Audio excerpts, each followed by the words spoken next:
안녕하세요. 박근혜 전 대통령 구속 수감, 이게 대선 전국에 영향을 미칠까요? 저는 별로 영향을 못 미칠 걸로 판단합니다. 근거는요? 이게 따져보면요. 작년 12월 9일에 탄핵이 국회에서 가결이 됐습니다. 그리고 올해 3월 10일에 대통령직에서 파면이 됐죠. 예. 그리고 이제 한 20여일 동안 검찰 조사, 구속영장 청구, 그리고 구속 수감까지 이어져 왔습니다. 3달하고도 20여일 걸린 거예요. 예. 구속 수감을 별개의 사건으로 볼 수 있겠지만은 이 박 전 대통령에 대한 판단은 이 전국 민심에 반영될 대로 반영됐다는 거죠. 그렇죠. 예. 그러니까 헌재 판결 이후로 생각해 보면요. 갈등이 더 심화됐냐, 약화됐냐? 약화됐지 않습니까? 약화됐죠. 그렇죠. 예. 오늘 구치소 앞에서 한 50여 명이 박 전 대통령 지지 시위를 했다고 합니다. 예. 대통령 파면 이튿날부터 규모가 줄어들었고 계속 줄어들고 있어요. 예.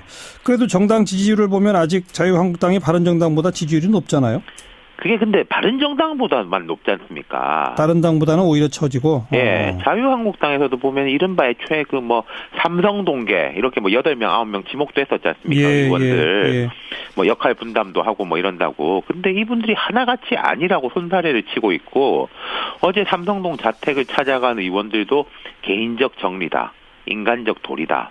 이런 식으로 설명을 하고 있어요. 예. 김진태 의원 같은 분도 뭐 이제 친박은 없다. 뭐 이런 식으로 이야기하고 있지 않습니까? 예.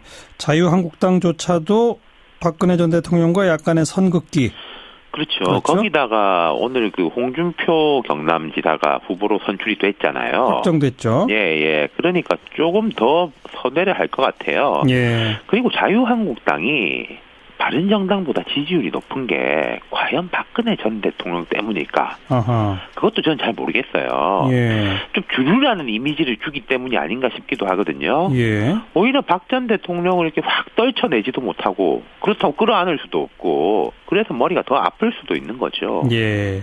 지금 자유한국당은 독자 행보로 가느냐, 보수 단일화로 가느냐, 그 두 방향에 교차하고 있는 상태 아닌가요? 그렇습니다. 오늘 홍준표 후보 이제 선출이 돼가지고 뭐 보수 단일 후보 뭐 이런 이야기를 했는데 하면서 그렇다고 해가지고 다른 당의 협상을 선언 이런 건 안 했습니다. 그러니까 여기도 이제 자유한국당 당판 자강론인 것 같아요. 예. 국민의당이 좀 자강론으로 해가지고 효과를 보니까 바른정당, 자유한국당 다 일단은 그렇게 가는데, 근데 이제 구속 자체, 박 전 대통령 구속 자체는 자유한국당에게는 별로 안 좋을 수도 있을 거예요. 네. 방향 전환에 좀 방해가 될 수 있으니까요. 예. 그리고 바른정당하고 연대도 사실 어려운 일이죠. 그렇죠. 그리고요, 오늘 이제 여론조사 2개가 나왔는데, 뭐 갤럽하고 아레나 둘 다 이제 큰 회사입니다만은 큰 흐름은 안철수 전 대표의 약진인데, 제가 좀 재밌게 본 건 다른 쪽이었어요. 뭐죠? 홍준표 지사의 지지율 상승세가 멈췄습니다. 좀 떨어졌어요. 예. 김진태 의원하고 이제 큰 차이도 없는데 글쎄요, 둘이서 시너지 효과가 나올지 이건 좀 봐야 될 것 같고 조금 올라가긴 올라가겠죠. 김진태 의원 걸 흡수할 수가 있을 테니까. 그리고 비호감도를 보면은 문재인 전 대표가 제일 높고 홍준표, 김진태 순입니다. 문 전 대표가 높은 건 이해가 됩니다. 제가 전에도 말씀드렸지만은 비호감도는 어느 정도는 지지율하고 비례하는 면이 있거든요. 그렇죠. 지지층이 많으면 반대층도 생기니까요. 그런데 이제 홍준표, 김진태 이 두 분은 지지도에 비해 가지고 비호감도가 비정상적으로 높습니다. 그렇죠. 지금 이제 보수층이 박 전 대통령에 대한 입장으로 양분이 돼 있는데 이 벽을 무너뜨리려고 하나로 묶어내려면은 강력한 리더. 말하자면 지금으로선 지지율이 높은 대선 후보가 있어야 돼요. 홍준표 지사가 뭐 스트롱맨 이런 이야기를 하지만은 그건 내가 강하다고 강한 게 아니라 지지를 받아야 강해지는 거지 않습니까? 물론이죠. 물론 뭐 대선이 39일 남았으니까 변할 수도 있겠지만은 지금은 이제 그 가능성이 쉬워 보이지 않는다. 자유한국당, 바른정당에도 이런 연대 합당이 쉽지 않을 것이고 그리고 또 하나 더 큰 것은 한다고 하더라도 과연 큰 효과가 있겠느냐. 그렇죠. 홍준표, 유승민 둘 다 지지도가 얼마 안 되니까, 그죠? 네. 반대로 이제 더불어민주당 또 국민의당의 박 전 대통령 구속이 미치는 영향은 어떤 걸까요? 기본적으로 직접적 영향은 없을 것 같아요. 뭐 문재인, 안철수, 안희정, 이재명 이런 분들에게는 크게 플러스 될 것도 없고 마이너스 될 것도 없는데 다만 이걸로 이제 나비 효과로 벌어지는 2차, 3차 영향은 있을 겁니다. 그게 뭐죠? 제가 이제 어제도 말씀드렸지만은 4월 초까지는 2위하고 3위 격차가 어떻게 나는지 중요할 거다. 예. 이런 말씀드렸잖아요. 예.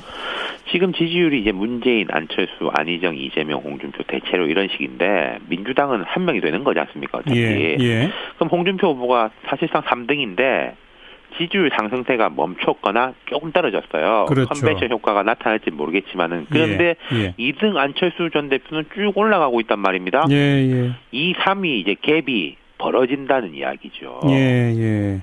2, 3위 갭이 벌어지게 되면 이른바 비문 단일화 뭐 이런 것들은 또 오히려 어려워진다. 어려워지거나 아니면 이게 쏠림 현상. 예. 이게 지지율로 정리가 되는 네. 그런 식이 되겠죠. 예. 그러면 안철수 후보가 계속 강조해왔던 것처럼 문재인 안철수 양강 구도가 될 수도 있다. 이런 거로군요. 그렇죠. 그런 네. 가능성이 보이는 거죠. 자, 수고하셨어요. 네. 윤태곤 실장이었습니다. 목포 신항에 도착했습니다. 침몰 사고 후 1080일 만에 반st함수정에 실린 채로 마지막 항해를 이렇게 마친 거죠. 자, 오늘은 이 3년 전 사고가 바로 났던 바로 그날 사고 현장으로 가장 먼저 달려갔던 동거차도 주민 가운데 한 분 전화로 좀 연결해 보고요. 그다음에 유족 협의회 목소리까지 듣겠습니다. 동거차도 동육마을의 어촌 계장 맡고 계신 소명령 계장님 안녕하세요. 예, 안녕하십니까. 예, 3년 만에 그 인근 바다에서 세월호가 떠났네요. 그죠? 네, 오늘 떠났습니다. 예, 느낌이 어떠세요? 무사히 가셔 좋고, 이제 마음 편히 일할 수 있어서 진짜 걱정 없이 일할 수 좋겠네요. 아, 그렇죠. 네? 동거차도에 그 유가족분들, 자원봉사분들 다들 계셨었는데 지금 다들 떠나셨나요? 예, 오늘 오전에 다 떠났습니다. 아, 그러셨군요. 이젠 정말 동거차도 주민분들만 계신 거네요. 그렇죠. 예. 그 3년 전 사고 난 당일날 우리 소명령 계장님도 배 몰고 세월호 옆으로 가셨죠? 아, 그랬죠. 어떻게 가시게 됐어요? 최초에 이제 해경에서 연락 지시를 받고, 예. 처음에는 여객선인지를 잘 몰랐어요. 해경에서 요청받기를, 예. 낚싯배가 침몰하고 있다. 낚싯배요? 예, 그렇게 알고 우리가 이 현장을 갔었는데, 예, 예. 그게 아니라 뭐 엄청난 이렇게 큰 물체가 쏘고 있더라고요. 예, 예, 예. 옆으로 누워서. 예. 우리가 판단했던 지금 낚싯배는 아닌데. 그렇죠. 근데 앞으로 이제 물살이 조리에 밀려 우리는 이렇게 접근을 하고 그러다 가까이 이제 붙어다 보니까 예. 이제 여객선을 우리가 판정을 했습니다. 그렇죠. 예. 그래서 좀 구조도 하셨어요? 아이고, 그때 당시는 가까이 오니까 구조를 이제 하려고 이제 접근을 했죠. 예, 예. 그래가지고 이제 여러 해경이 이렇게 오고, 이제 근해 조던 면밀들이 면민 이제 면 단체에서 이렇게 배들이 움직이고, 예. 선들이 다 가까이 해서 그때 당시는 막 임의대로 누구의 저지도 없이 예. 이렇게 구조를 했어요. 예, 예, 예. 나는 조금 있다가 이제 해경정이나 이제 각자 이제 이렇게 연락을 받고 예. 하고요. 예. 헬기도 없고. 그래서 이제 저희들을 위험하다고 이렇게 제지를 하더라고요. 해경이 저지를 했어요? 배 근처에 예. 가까이 가지 말라고? 예, 위험하다고 이렇게 그걸 금지를 시키래요. 그래요? 예. 뭐가 위험하다고요? 그래 이제 일단 우리들이 위험하다는 거죠. 이제 어선들이 거기 접근을 하면 예. 저 배가 빨려 들어가고 있으니까 접근하지 마라. 아. 저는 그렇게 내용으로 알고 저희 어민들 심정에서는 다가가서 빨리 그 애들을 참 그 실종이 죽어가고 이제 가라앉기 전에 그 직전에 있는 사람들을 이렇게 유리창으로 다 보이니까 구조하고 싶은데. 예. 우리들 배 어선에 다 망치나 막 이 모든 기구가 있잖아요. 예, 예. 그걸라도 두드려 부수고 깨고 들어가고 싶은 심정이었는데. 예. 어떻게 하겠어요? 이렇게 강력하게 제지라니 못 들어가게 방송으로 이렇게 순대 방송을 하면서. 그래서 위에서 막막하게 옆에서 떠 있어서 지켜만 보고 있었는데 그렇게 된 상황이었습니다. 아니, 그러니까 그 옆에 떠서 지켜보실 때 유리창 속으로 학생들 모습이 다 보였습니까?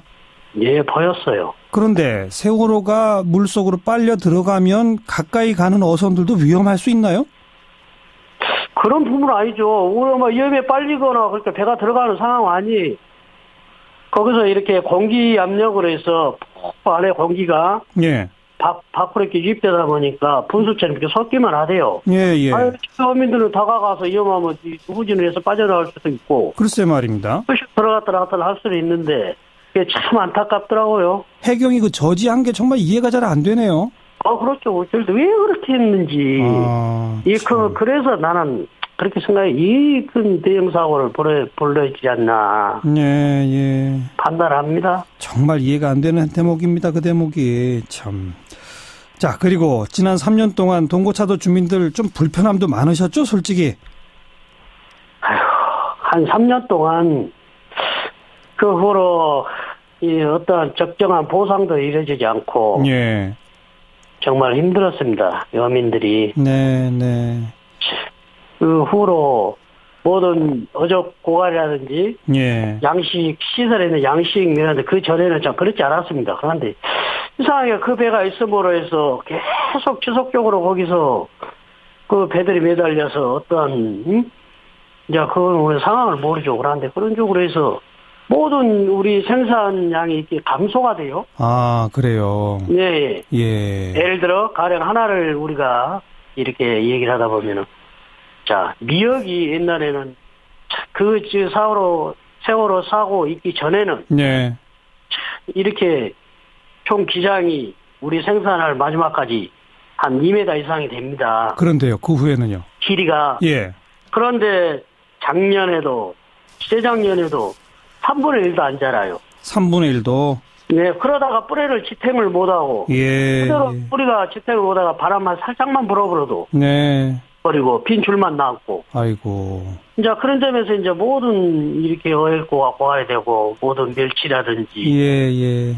갯바위의 전복, 폐사라든지. 네. 아주 이제 물속에 들어 이렇게 잠수를 시켜보면은 거의 바닷속에 가라진 그러니까 이제 빈 껍질만 나는 게 전복 껍질이래요. 네.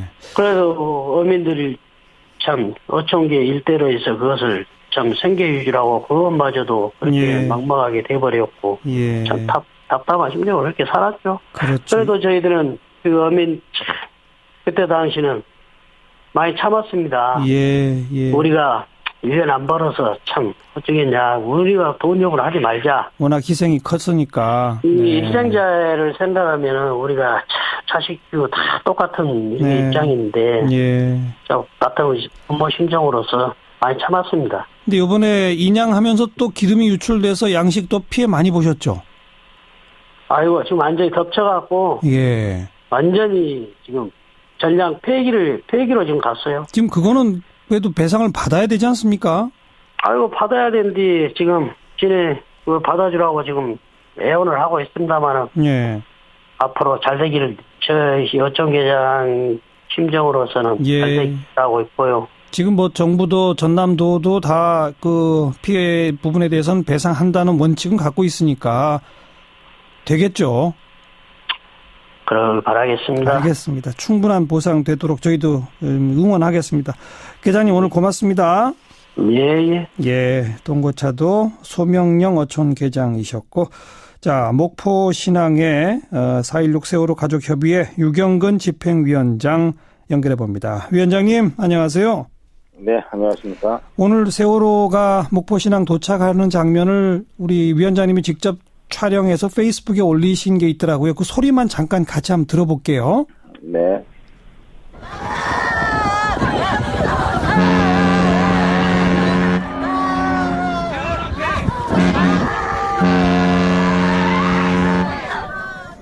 네, 위원장님. 네. 그 백고동 소리가 그러니까 반잠수정이 울린 백고동 소리입니까? 그건 잘 모르겠고요. 반잠수정 선박 옆에 이 선박을 그 접안하기 위해서 예인하기 위한 배들이 몇 척이 있었어요. 그래서 뭐 거기서 난 소리인지 아니면 그 반잠수 선박에서 난 소리인지는 잘 모르겠습니다. 그 옆에 울음소리는 우리 가족분들 울음소리고요. 그죠? 예, 엄마들 소리죠. 예. 오늘 심정 어떠십니까? 일단은 이 세월호가 3년 만에 결국 아이들이 돌아오기로 약속을 했던 금요일 날 돌아왔습니다. 네. 예, 근데 배만 돌아왔죠. 예. 어쨌든 이제라도 인양이 돼서 돌아온 거는 그나마 다행이고요. 예. 특히 이제 9분의 미수자분들을 이제는 정말 찾을 수 있겠다라고 하는 구체적인 희망이 생겨서 네. 그건 좀 기쁘게 생각을 합니다만 예. 그러나 그 배 형상 자체가 너무나 끔찍하게 지금 되어 있어서 마치 그 안에서 사투를 벌이던 우리 아이들 가족들의 그 모습을 보는 것 같아서 네. 엄마들도 아빠들도 좀 많이 힘들었던 것 같습니다. 배 형상이 끔찍하다. 어떤 모양입니까? 예, 저희 육안으로 오늘 본 것은 배의 밑면 옆으로 네. 누워 있으니까 밑면만 봤고요. 네. 저는 이제 해역에 나가서 뭐 사방을 다 둘러보기도 했습니다만, 예. 배 밑면은 전체적으로는 뭐 깨끗해 보일지 모르겠으나 이미 배수를 한다는 이유로 수없이 많은 구멍을 좀 뚫어놨죠. 예. 그리고 객실 부위는 그냥 말 그대로 보통 뭐 흉가처럼 보일 정도로 예. 다 뭐 찌그러지고 삭고 예. 이런 모습이죠. 예. 네. 지금은 이제 목포 신항이 일단 접안이 돼 있는 상태고 배가 육지로 완전히 들어오려면은 또 며칠 걸린다면서요? 지금 어떤 작업을 하고 있습니까? 지금 현재는 그 배를 접안만 해놓은 상태로 알고 있고요. 예. 그리고 이제 인수인계를 좀 그 절차를 진행을 할 겁니다. 예. 그래서 인양은 상하이 셀비디가 했지만 입상 거치 후에는 또 별도의 업체가 또 다른 일들을 해야 되기 때문에 예. 현재 상태를 파악을 하고 그리고 아직 미비된 조치가 있으면 마저 하고 예. 그리고 이제 인수인계 절차를 밟아야 되고요. 예. 이제 그게 끝나면 이제 준비가 되는 대로 그 트랜스포터를 이용을 해서 무트로 끌어올리게 되겠죠. 예. 예. 그러고 나서 이제 본격적으로 조사에 들어가고 상태를 확인하는 그런 과정이 들어갑니다. 육지로 끌어올리는 데는 며칠 정도 걸린답니까? 뭐 설명 듣기로는 한 4, 5일 정도 걸린다고 얘기했습니다. 4, 5일? 예. 네. 오늘 아침에 그 해수부가 미수습자 수습 방안 등을 제출했다는 보도가 있었는데 혹시 이야기 들으신 바 있나요? 해수부가 그 얘기는 잘 모르겠고요. 네. 제가 아는 과정은 해수부에서 그러니까 선체조사위원회에서 예. 몇 가지 조건이라든가 기준을 제시를 했고요. 예. 그리고 아마 거기에 맞춰서 그 해수부가 수습 방안을 좀 준비를 하고 있는 것으로 알고 있고요. 예. 그 안이 4월 5일 이전까지는 예. 미수습자 가족들에게 제시가 될 것으로 알고 있습니다. 예. 그래서 그 미수습자 가족분들의 동의 하에 이제 작업이 진행되는 이렇게 되는 거겠군요. 네, 당연히 그분들이 동의를 하셔야 되겠죠. 네, 그렇죠. 뭐 4월 5일 정도 또 한참 기다리셔야 되겠네요. 결국은. 네, 뭐 3년 기다렸는데요. 배 안에 들어가서 이것저것 좀 둘러보시기 위해서라도 일단 최소한은 무태로 다 올라와야 되는 거 아니겠습니까? 네, 그렇죠. 예. 선체조사위원회 또 직접 이 뭐 미수습자 수습 등등에 참여하실 분들한테 좀 당부하실 말씀이 있으세요? 사실 그동안 이제 정부에서 진행했던 인양 과정에 문제가 참 많았습니다. 예. 그러나 이제 그것이 인양을 방해한다는 그런 이제 그 지적 때문에 저희들이 공개적으로 막 지적은 못했지만, 예. 그러나 어찌됐건 좀 굉장히 문제가 많았었는데요. 예. 다행스럽게 이제 국민들께서 많이 동참을 해주셔서 선체조사위원회가 만들어졌고요. 그렇죠. 이 선체조사위원회가 좀 다른 어떤 자세와 모습으로 예. 좀 해수부를 주도하면서 예. 이 이후의 과정들을 정말 철저하게 좀 진행해 주시면 좋을 것 같고요. 예. 좀 그런 바람이 좀 많이 있습니다. 우리 선체조사위원회는 또 가족분들이 추천하신 위원분들이 많이 참여하고 계시잖아요. 네네. 뭐 의사소통에 아무런 문제 없죠? 예, 뭐 수시로 의견 교환을 하고 있는 상황이고요. 네. 또 그분들은 또 어쨌든 전문가들 위주로 이제 구성이 되어 있기 때문에. 그래요. 또 저희가 갖고 있는 또 전문적인 소양 이런 거 하고 서로 좀 맞춰가면서 의견을 나누고 있습니다. 예. 그리고 바로 오늘 새벽에 박근혜 전 대통령이 구속됐습니다. 그건 예. 어떻게 생각하세요? 참 공교로운 게 헌법재판소에서 파면 결정이 되는 날 인양 발표를 하고, 네. 예, 그리고 또 구속이 되는 날 세월호가 무트로 왔습니다. 예. 참 뭐 우연의 일치이겠습니다만 그런 모습을 보면서 저희들이 가졌던 생각, 다시 말해서 이 현재 정부가 세월호 참사의 진상을 규명하고 안전한 사회를 만드는 데 있어서 가장 큰 걸림돌이다. 네. 방해 세력이었다 하는 저희의 판단이 좀 맞았던 것 같고요. 예. 이제는 좀 새로운 분들이 새로운 어떤 정치라든가 뭐 국정을 이끌어 갈 테니까 예. 지금보다는 좋아지지 않겠습니까? 좋아져야죠. 그런 기대를 갖고 지금도 열심히 저희 의견들을 좀 전달을 하고 있습니다. 네, 알겠습니다. 여기까지 말씀드릴게요. 고맙습니다. 네, 감사합니다. 4.16 세월호 가족협의회 유경근 집행위원장 목소리까지 들어봤습니다. 자, 시사잡기 1부 마무리 짓겠습니다. 저녁 종합 뉴스, 잠깐 뉴스 들으시고요. 7시 5분에 2부에 다시 뵙죠. 미디어스의 김민아 기자, 어서 오세요. 안녕하세요. 박근혜 전 대통령 새벽에 구속 수감됐죠. 이제 검찰의 추가 조사를 받게 되는 거죠. 그렇습니다. 구속 수감으로 신병이 확보됐기 때문에 검찰도 좀 이제 여유를 갖고 지금 조사를 하겠다 이런 입장인 건데요. 조사 시기는 다음 주 초가 될 것이라는 전망이 우세합니다. 원래 이제 좀 타이트하게 일정을 잡을 수도 있겠지만 어쨌든 전직 대통령이라는 점을 좀 감안하겠다 이런 입장인 것 같고요. 네. 또 박근혜 전 대통령은 이 구속 수감되는 상황을 별로 예상을 못한 그런 상황이 있었기 때문에 좀 나름대로 추스려야 또 수사에 응할 수 있는 그런 상태가 될 거다 이런 생각도 하는 것 같습니다. 예. 다만 이제 다음 달 17일부터 대통령 선거 공식 선거 운동이 시작이 되거든요. 이게 이제 여기를 넘겨서 계속 수사가 이루어지게 되면은 대선에 영향을 미친다 이런 얘기 나올 수 있기 때문에 기소 시점을 좀 계속 앞당기면 앞당길수록 검찰은 또 부담을 더는 그런 상황이 되는 거죠. 예. 그런 점 고려할 때는 다음 달 초까지 기소는 마무리될 거다 이런 얘기 나오고 있습니다. 박 전 대통령이 검찰청사로 옵니까? 어떻게 됩니까?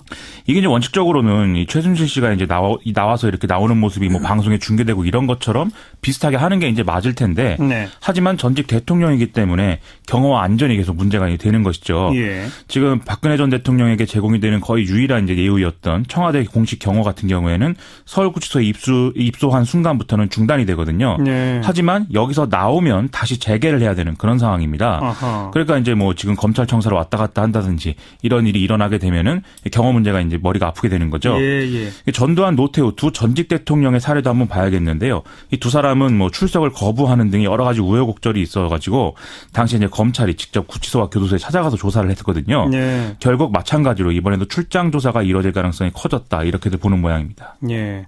그런데 박 전 대통령이 검찰 조사를 거부할 수도 있는 거예요? 이제 그런 얘기도 나오는 것 같습니다. 계속 이제 혐의를 부인해 왔고 또 검찰이 엮어도 너무 엮었다 이런 좀 음모론적 인식 이런 거를 좀 보여오지 않았습니까? 예. 그래서 이제 검찰 조사를 받게 되는 게 사실상 이제 비유하자면 승산이 없는 게임이다라는 생각을 할 수 있다는 거죠.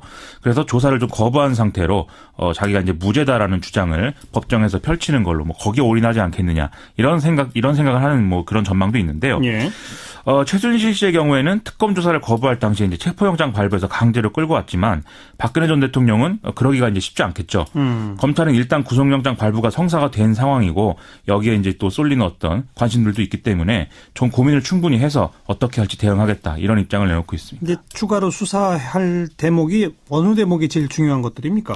일단은 대기업들 나머지 이제 미르케이 스포츠재단에 출연을 했던 대기업들에 대해서 지금 이제 강요다 아니다 뇌물이다 이런 게 엇갈리는 상황이기 때문에 예. 좀 이거는 좀 다시 한번 좀 수사를 해봐야 되는 부분이 있겠죠. SK, CJ, 롯데 이제 이런 그룹들이 대표적인데 SK와 CJ는 총수 사면 그리고 롯데는 면세점 특허 취득 이게 이제 대가성이 인정될 수 있는 부분이다 이런 지적들이 많이 나오지 않았겠습니까? 네. 일단 앞서 검찰은 최태원 SK 회장을 소환해서 조사를 했고요. 신동빈 롯데그룹 회장에 대해서도 소환 조사할 필요가 있다면 소환하겠다 이렇게 원론적 수준의 입장을 내놓고 있습니다. 다만 이제 당분간은 소환 조사 계획을 세운 바는 없다 이렇게도 좀 부연을 하고 있네요. 예. 또 박근혜 전 대통령하고 이재용 부회장 서로 혐의가 어떻게 인정되느냐에 따라서 기소 내용이 달라질 수도 있는 그런 관계가 된 거 아니에요? 그렇습니다. 이 박근혜 전 대통령이 받은 돈이다라고 이제 확정이 되는 것은 결국 이재용 부회장이 준 돈이 되는 거고 그 반대로 이제 이재용 부회장이 준 돈이 이만큼이다라고 하면 박근혜 전 대통령이 그만큼 받은 돈이 되는 거니까요. 네. 이게 이제 기소 액수가 달라질 수 있는 그런 부분들이 생긴 건데. 여기와 관련해서 이제 좀 상황을 엿볼 수 있는 사례가 있습니다. 오늘 이재용 삼성전자 부회장 공판 준비 기일이 진행이 됐거든요. 네. 이재용 부회장 측이 최순실 씨와 박근혜 전 대통령 사이를 자기들은 몰랐다. 그리고 최순실 씨가 받은 금품이 박근혜 전 대통령의 소유로 넘어간 것도 아니지 않느냐. 그러므로 뇌물 공여죄 적용은 잘못됐다. 이렇게 주장을 하고 있다는 거죠. 네. 또 정부가 추진하는 각종 공익사업에 협조한 것은 이번 정권뿐만이 아니라 지난 정권에서도 다 마찬가지였다. 그리고 정유라 씨를 지원한 것도 이 한 사람만 찍어서 지원하려던 게 아니라 이 승마 선수들을 좀 쭉 지원을 다 하려는 거였는데 최순실 씨가 끼어들어서 이렇게 된 거 아니겠느냐. 뭐 이렇게 혐의를 전면적으로 부인하는 이런 입장을 취했다는 겁니다. 예. 지금 공소 유지 중인 박영수 특검팀이 이제 여기에 대응을 하고 있는데 재판에서 이렇게 얘기를 했다고 합니다. 공무원과 비공무원이 역할을 분담해서 금품을 받은 사례라 할지라도 이거는 이제 공동 정범으로 봐야 된다. 이런 판례가 있기 때문에 변호인 측 주장은 잘못됐고 또 삼성전자 측에 이제 실무자급 임원들이 있지 않습니까? 예, 당시 이제 뭐 미래전략실에 소속돼 있는 이런 사람들 같은 경우에는 최순실 씨를 알았다라고 그동안 변호 과정에서 얘기를 했는데 예. 이재용 부회장만 몰랐다고 한다는 게 앞뒤가 안 맞지 않느냐. 이 입장을 분명히 해달라. 이런 반론을 펼쳤다고 하네요. 네. 우병우 전 수석은 어떻게 되고 있습니까? 이게 언론은 다음 타깃은 우병우 전 수석이다. 이렇게 좀 많이들 보도를 하고 있는데요. 예. 최근에 언론 통해서 이런저런 의혹들이 실제로 많이 보도가 됐죠. 검찰은 우병우 전 수석 관련 사건들에 대해서 자료를 잘 검토하고 있는 단계다. 이 정도로 설명을 하고 있고요. 지난 24일에 청와대를 압수수색했고 또 대통령 선거운동이 시작되기 전에 이 국정농단 사건 마무리를 해야 된다. 이 점을 이제 인정하고 있기 때문에 예. 시간을 계속 더 미루기는 어렵다. 이렇게 보는 이제 그 시선들이 많은 것 같습니다. 우병우 전 수석에 제기된 혐의는 아시다시피 이제 국정농단에 동조했거나 그걸 묵인했다는 거죠. 그 다음에 아들 의경의 이 보직 전환 문제 그리고 네네. 가족회사 정강 문제 등등의 개인 비리 문제도 같이 이제 수사 대상이긴 합니다. 여기에 또 검찰은 세월호 참사 관련 검찰 수사를 우병우 전 수석이 방해했다. 이 혐의를 추가해서 수사 중이라고 하거든요. 예. 근데 이게 좀 민감할 문제일 수 있는 게 검찰로서는 자기 조직에 지금 손을 대야 되는 문제가 될 수 있다는 거죠. 예. 또 당장 어제도 청와대 압수수색이 이제 안 되던 그런 상황에서 담당 검사가 청와대 민정수석실하고 통화를 했다. 뭐 이런 의혹이 제기되기도 했다는 것인데 예. 검찰이 결국 자기 조직에 얼마나 손을 낼 수 있느냐 이게 좀 관건일 것 같습니다. 우병우 전 수석건에 대해서는 검찰이 별로 속도를 못 내는군요. 지금 상황은 그렇습니다. 오늘 최순실 씨 관련 재판도 진행이 됐죠? 그렇습니다. 동계스포츠영재센터 관련 이 대목에 대해서 이제 전 쇼트트랙 국가대표인 김동성 씨가 연루되어 있는데 직접 이제 나왔습니다. 예. 그래서 이제 그 최순실 씨와 박근혜 전 대통령의 관계를 알았느냐 이렇게 장시호 씨 측 변호인이 질문을 하니까 알았다라고 답을 했고요. 최순실 씨와 장시호 씨 등과 이제 같이 차를 타고 가는데 최순실 씨가 전화를 하면서 조용히 하라고 하더라는 거죠. 예. 그래서 누구길래 그러냐라고 하니까 장시호 씨가 VIP다 이렇게 가르쳐줘서 이 관계를 알게 됐다라는 겁니다. 예. 이걸 보면 이제 김동선 씨까지 무슨 정권의 핵심 인사도 아닌데 이런 관계를 알 수 있는 정도인 걸로 보면은 최순실 씨와 이제 박근혜 전 대통령의 관계라는 것은 이 관련자들은 알 수밖에 없는 그런 상황이었던 거 아니냐 이런 추론이 좀 가능한 것 같고요. 예. 그 외에 이제 김동성 씨와 장시호 씨가 교제를 했다 안 했다 이 얘기가 지금 인터넷에서는 화제인데 그 얘기를 이제 김동성 씨가 상당히 진지하게 하면서 사귀는 사이 아니었다 이 얘기를 쭉 하는데 최순실 씨가 갑자기 웃는 이런 해프닝도 일어나서 좀 화제가 됐습니다. 그래요. 자, 경제 이야기로 가서 정부가 중장기 전략을 논의했다는데 어떤 얘기들이 나왔습니까 오늘? 기획재정부의 중장기전략위원회라는 게 있는데 오늘 2차 회의가 진행되면서 이런 좀 여러 가지 얘기가 나왔습니다. 예. 그중에 관심이 갈 만한 걸 소개해드리면요. 지금 여러모로 앞으로의 이제 경제의 어떤 그 전망을 하면서 논할 수밖에 없는 주제가 인구 고령화 그리고 4차 산업혁명 이런 거 아니겠습니까? 그래서 이런 문제를 돌파하기 위해서는 기본소득 도입, 정년 단계적 연장 및 폐지, 출산 육아휴직 확대 및 급여 상향, 아동수당 도입 이런 게 필요하다. 이런 이제 아이디어들이 언급이 됐고요. 예. 또 일정 요건을 갖춘 사실혼 관계에 대해서 법률상 결혼과 동등한 제도적 혜택을 주자.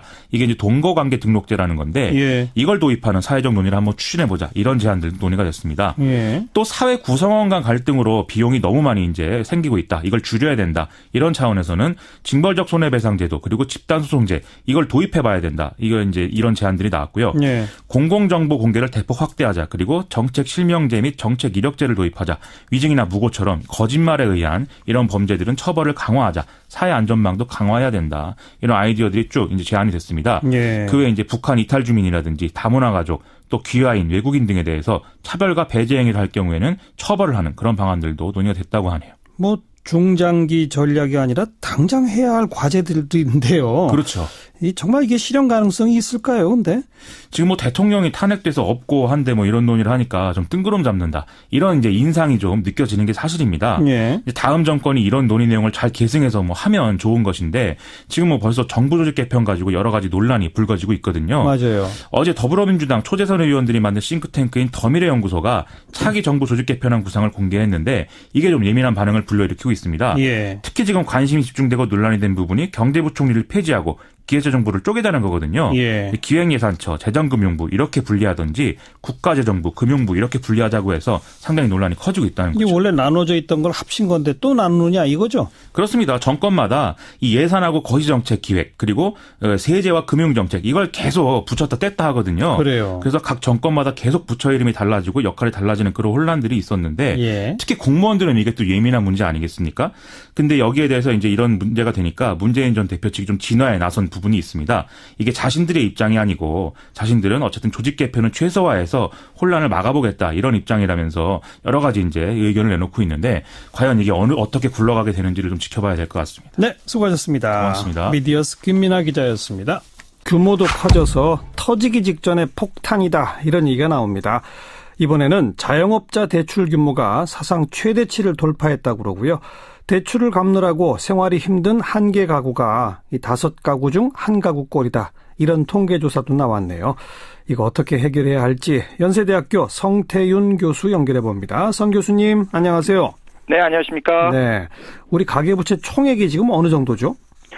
우리나라 가계부채가 상당히 위험한 수준에 도달을 해 있는데요. 가계의 빚부담을 주로 나타내는 지표인 가처분 소득 대비 가계부채 비율은 한 180%에 육박한 것으로 나타나고 있습니다. 네. 최근 들어서 가계부채는 이제 빠르게 늘고 있지만 가계 소득 증가가 상당히 미미해서 가계의 대출 상환이 가능한지에 대한 능력이 상당히 좀 떨어지고 있다. 이렇게 말씀드릴 수 있겠습니다. 그러니까 가처분 소득보다 1.8배나 부채가 더 많다 이거죠? 네네, 그렇습니다. 연간 GDP 총액에 대해서는 한 95.6% 정도로 보통 생각하거든요. 네. 그리고 이제 가처분 소득은 세금이나 다른 지출을 한 다음에 실제로 이제 소비할 수 있는 그런 소득 가운데 대해서 가계부채를 따지면 180%에 달한다 이렇게 보겠습니다. 이 180%라고 하는 게 어느 정도 위험한 건지 다른 나라랑 비교할 수 있을까요? 전반적인 OECD 국가들 가운데 가장 높은 수준에 해당된다고 볼 수 있을 것 같고요. 네. 과거에 국가 부도 위기에 몰렸던 그리스나 이런 나라보다도 약간 높은 수치다 정도 되겠습니다. 그래요. 그러다 보니까 IMF까지 한국 가계부채를 경고했다면서요? 일단 이렇게 볼 수 있겠습니다. IMF에서 이야기한 거는 금융 시스템 자체는 회복력이 있긴 하다라는 이제 진단을 내렸고요. 그러나 가계부채가 증가하고 있는 것은 좀 주의 깊게 봐야 된다. 이렇게 진단을 내렸다고 보는 것이 정확할 것 같고요. 그러면서 이제 우리나라 부채가 가지고 있는 구조적인 특성에 대해서 이야기를 하고 있습니다. 전반적으로 중장년 퇴직자 같은 분들이 노동시장에서 밀려나고 있기 때문에 이분들이 임금 근로자였다가 자영업으로 진출하면서 대출 증가가 지금 크게 늘어나고 있다고 보시면 될 것 같고요. 그렇죠. 또 주택대출 가운데 거치형으로 만기 일시에 상환하는 대출들이 있는데 이 부분이 상당히 금리가 오르게 되면 위험해질 수 있는 그런 상당한 취약성이 있다 이렇게 볼 수 있겠습니다. 그리고 또 하나는 이 비은행권의 대출이 지금 최근에 많이 늘고 있거든요. 이 부분에 대한 지적도 있다고 보시면 되겠습니다. 하나하나 짚어보죠. 방금 언급하신 퇴직자들이 자영업으로 나가면서 그래서 자영업자 대출이 사상 처음으로 지금 500조 원을 넘어섰다면서요?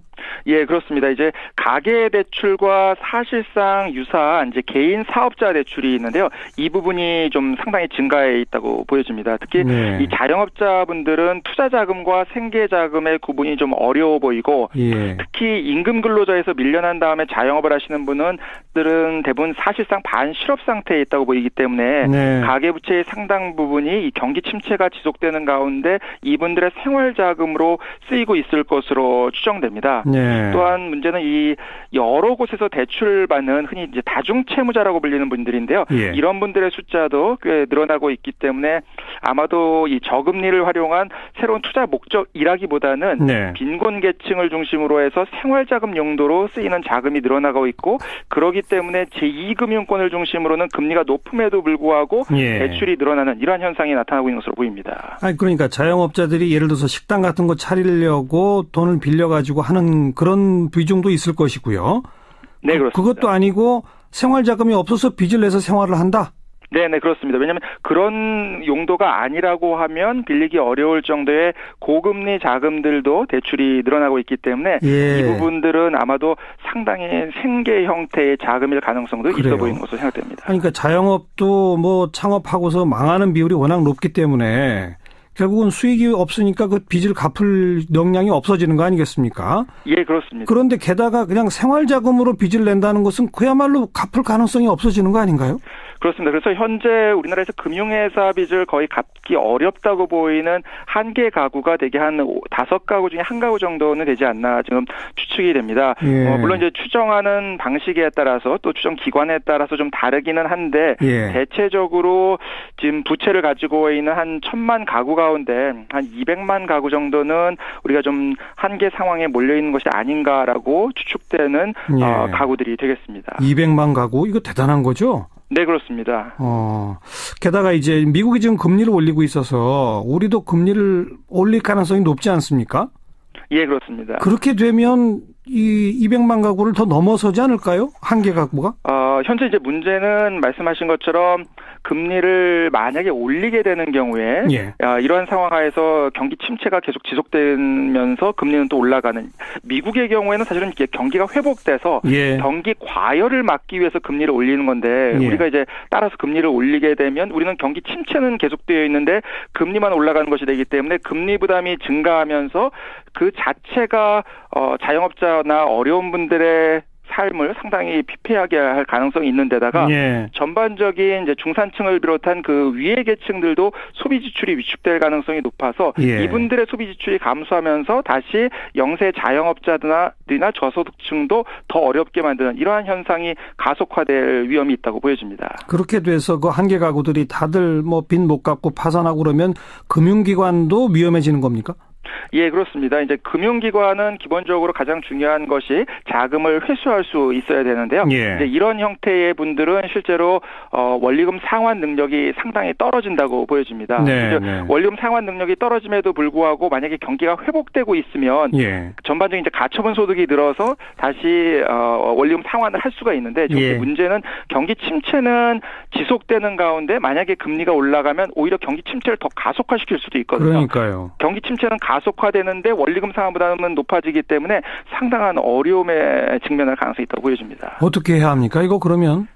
결국 이제 가장 중요한 거는 전반적인 경제의 내수를 비롯해서 경기 상황을 개선시키는 게 매우 중요하다고 보여집니다. 이 최근에 늘어났던 가계부채의 대부분이 실제로는 투자 형태 자금이었다기보다는 경기 침체 지속 가운데 특히 많이 늘어났거든요. 결국은 어떻게 하면 이 내수 시장을 확대시키고 또 전반적으로 이제 기업들도 외국으로 떠나지 않게 하고 그렇게 함으로써 추가적인 고용을 확대시켜서 가처분 소득을 늘리는 이러한 방향으로의 정책 방향을 잡아야 될 것 같고요. 특히 원리금 상환금이 높아지면서 어려움에 처할 수 있는 그러한 저소득하고 고위험 계층들은 실제로는 금융 문제로 해결할 것이 아니라 재정적인 지원을 통해서 이러한 상태에서 빠져나올 수 있도록 하는 것도 필요하다고 보여지고요. 또 한 가지는 이 자영업으로 밀려나지 않도록 임금 근로자 가운데 어려움에 처한 사람들은 실제로는 생활이 유지될 수 있는 형태의 실업급여를 통해서 무리한 자영업 창업이 이루어지지 않도록 하는 것 역시 중요할 것으로 생각이 됩니다. 이건 뭐 한두 가지 가지고 되는 게 아니군요. 네네, 그렇습니다. 경제 전체를 살리는 그런 정책 아니고서는 안 되는 거군요. 네, 그렇습니다. 전체적으로 경제 전체를 살리기 위한 노력과 함께 또 이제 전반적인 금융 건전성을 강화하는 노력, 그리고 그 가운데 이제 뭐 여러 가지 재정 지출과 관련된 노력, 이런 것들이 종합적으로 이루어져야 되는 매우 어려운 상황이라고 볼 수 있겠습니다. 우선 그래도 이 부채 규모가 늘어나지 않도록 대출 조건을 조금 더 까다롭게 하거나 이런 건 어떻게 생각하십니까? 그렇게 되면 뭐 생활자금 필요하신 분들은 정말 더 문제가 되나요? 이렇게 말씀드릴 수 있겠습니다. 실제로 이제 미국이 금리를 올렸다고 해서 저희가 바로 이걸 따라 올리게 되면 문제가 이 원리금 상환 부담이 높아진 분들이 상당히 무너져 내릴 가능성이 있기 때문에 일단 이제 금리를 유지하는 가운데 부채 구조를 부채 구조 조정이 사실은 좀 필요합니다. 그래서 매우 높은 형태의 이자에 노출된 분들은 실제로는 다시 갚기가 어려운 분들입니다. 그렇기 때문에 이제 이분들은 재정 자금을 투입해서라도 금리가 좀 낮은 형태로 또 원리금 상환 부담을 낮출 수 있는 방안을 매우 신중하게 검토를 해야 될 것 같고요. 또 경기 침체를 회복시키기 위한 적극적인 정책 역시 매우 중요할 것으로 생각됩니다. 그리고 언급하신 것처럼 금리 인상은 좀 신중해야 되겠군요. 네네, 그렇습니다. 정말 뾰족한 수가 아니라 한 30가지 이상의 정책을 다 써야 한다고 생각하니까 점점 더 답답해지는데 그래도 그렇게 할 수밖에 없는 거죠. 네네, 그렇습니다. 결국 생각해 보시면 2008년도 미국이 글로벌 금융위기 이후에 어떻게 보면 상당히 어려움에 처해서 있었는데 효과적인 정책을 통해서 이걸 빠져나왔고요. 결국은 오히려 이제는 금리를 경기 회복이 돼서 경기가 과열될까 봐 올려야 되는 상황이 된 것을 생각을 해보면 결국은 어떻게 정책적인 조합을 통해서 이를 극복하느냐가 매우 중요하다는 것을 알 수 있을 것 같습니다. 네, 빨리 대선 치르고 새로운 정부가 정말 전력을 다해야 할 것 같습니다. 수고하셨습니다. 네, 감사합니다. 연세대학교 경제학과 성태윤 교수였습니다. 네, 제주 4.3 사건 발생한 지 69주년 되는 날입니다. 제주도 의회 내에 4.3 특별위원회가 있는데요. 이 희생자와 유가족에 대한 배상과 보상을 촉구하는 그런 결의안을 채택했네요. 그 4.3 특위의 손유원 위원장을 연결해 봅니다. 손 위원장님, 안녕하세요. 예, 안녕하십니까. 손유원입니다. 네, 우선 이 청취자분들께 조금 도움 말씀 주세요. 4.3 사건 어떤 사건이었죠? 네, 4.3 특별법이라고 있습니다. 이 법에 규정된 정의에 보면 제주 4.3 사건이란 1947년 3월 1일을 기점으로 해서 1948년 4월 3일 발생한 소요 사태 및 1954년 9월 21일까지 제주도에서 발생한 무력 충돌과 그 진압 과정에서 주민들이 희생당한 사건을 말한다라고 정의를 내리고 있습니다. 그런데 3월 1일은 뭐를 뜻하냐면 3.1절 행사를 말하는 것인데 이때 그 행사장에 모였던 군중 중에 한 어린애가 기마 경찰 발급에 부상을 당합니다. 그런데 기마 경찰이 그대로 방치해서 그대로 들어가는 바람에 격분한 군중들이 이에 항의하고 경찰서로 진입을 하자 경찰에서 기관총으로 난사를 해서 6명이 사망하고 8명이 부상당하는 사건을 말합니다. 그게 47년 3월 1일이고요. 그죠? 예, 그것이 기점이 돼서 됐다는 얘기입니다. 그때로부터 54년 9월까지니까 거의 7년 동안 이루어진 일이로군요. 예, 만 6년 몇 개월이 될 겁니다. 네. 그러니까 거의 군경에 의해서 민간인들이 많이 희생된 그런 거죠? 네, 그렇습니다. 희생자가 공식 지금 인정된 희생자만 14,231명. 이렇게 됩니다. 한때는 이게 무슨 북한의 어떤 사주를 받은 좌익 폭동 뭐 이런 식으로 알려졌는데 그 문제는 어떻게 해결이 됐습니까? 네, 지금도 이 4.3에 대한 성격 규명은 아직 안 나와 있습니다. 그러나 진상 보고서에 의하면 남로당 무장대의 가담한 자들의 일부 소행이라는 얘기는 기술이 돼 있습니다. 그러나 그거 이전에 당시에 남한만의 단독 선거를 부정하는 반대하는 그런 민중의 민심 이런 것까지도 다 규정해야 되는 문제가 있어서 성격 규명이 안 된 상태라서 제가 지금은 단언해서 뭐라고 말할 수 없는 그런 상태입니다. 그러니까 일부 이 좌파들의 어떤 소행도 있었고 그와 무고한 민간인에 대한 군경의 학살도 있었고 이렇게 보면 되는 겁니까? 네, 그렇습니다. 근데 무장대 인원은 불과 한 360명이 그 가담을 한 거로 돼 있고 전체 인원수가 한 600명으로 추정이 되고 있습니다. 예, 예. 네, 그러나 희생자는 거의 한 3만 명에 이른다고 지금 보고 있어서 아하. 이거는 우리 국가 공권력의 무자비한 탄압이고 폭거였다라고 지금 결론을 많이 내리고 있는 시점입니다. 유독 제주도 도민들을 그렇게 3만 명가량이나 학살한 이유가 뭘까요?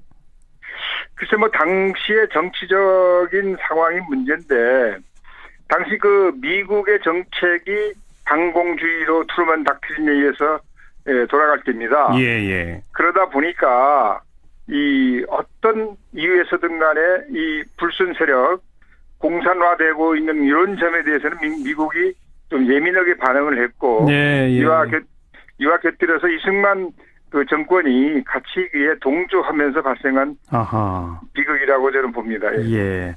조금 아까 공식 인정된 것만 14,000이 넘는다 그러고 공식적인 얘기가 25,000에서 3만 명으로 지금 진상보고서에서는 나오고 있습니다. 그 당시 제주도 전체 주민 수가 몇 명이었는데요? 예, 한 27만 정도였는데 예, 한 10% 정도를 희생자로 보고 있습니다. 10명에 1명 꼴이군요. 네네, 그렇습니다. 네.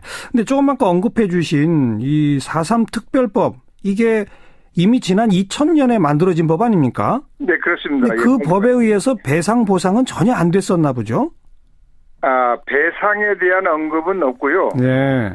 보상에 대해서는 언급이 있는데 집단적 보상 차원입니다. 무슨 말씀이냐면 개별 보상은 안 되고 위령 사업, 그러니까 평화공원을 만들어서 거기서 추모하고 위령하고 또 교육을 4.3의 정신을 알리고 그런 위령 사업에 대해서는 보상을 하겠다라는 정부의 취지입니다. 예.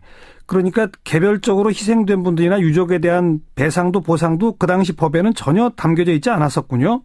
네, 그러다가 보상에 대한 거는 간접적인 측면에서 평화재단이 있는데 그 평화재단의 출연금 중에 의료비 지원이 가능하도록 일부 몇 년 전에 개정이 됐습니다. 요것이 유일한 수준입니다.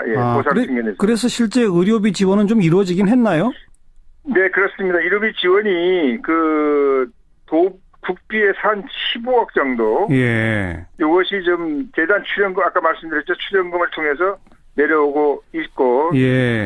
도비가 한 5억을 더 얹었습니다. 도비는 만 61세 이상 되는 며느리 진료비. 희생자 며느리. 요 61세 이상 되는 며느리에 대해서. 고생들 하고 있으니까 대사명제를 하려고 그래서 도비로 한 5억 정도를 지원하고 있습니다. 그래서 한 20억 정도가 지원되고 있습니다. 희생자분들 제사 지내고 하느라 힘든 61세 이상의 며느리들 병원 가게 되면 의료비 지원해준다. 이런 정도? 그래서 한 5억 정도 도비로 나가고 있습니다. 네. 그래서 이번에 제주도의회 4.3 특위가 제주 4.3 사건 희생자와 유족에 대한 배보상 및 신고 상설화 조속 마련 촉구 결의안을 채택하신 거죠?